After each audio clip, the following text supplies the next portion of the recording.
Sa edad ko 14 years old, tinagap ko 30 second na soccer, matay blindfold. Halos sumabog ang shoulder, tiklop ko para folder. Hindi naman soldier pero ang war is not over.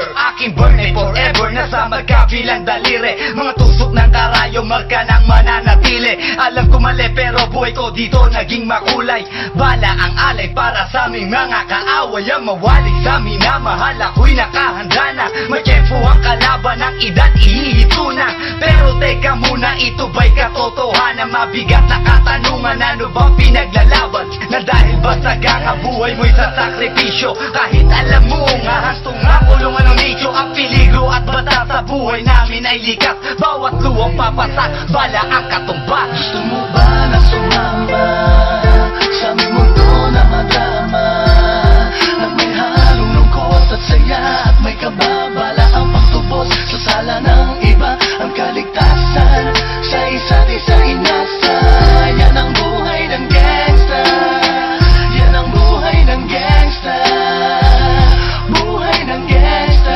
Lagi na lang umiinit ang aking ulo, o para bang gustong pasukin ang lahat ng gulo.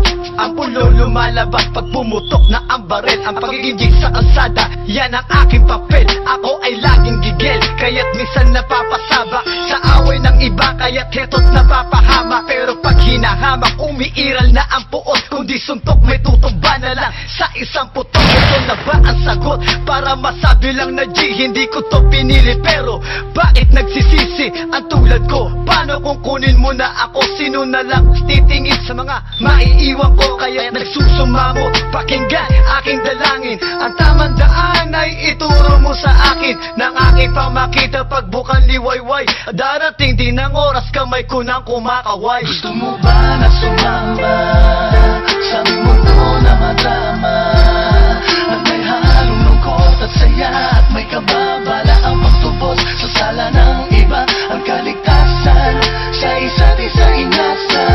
Yan ang buhay ng gangsta. Yan ang buhay ng gangsta. Buhay ng gangsta.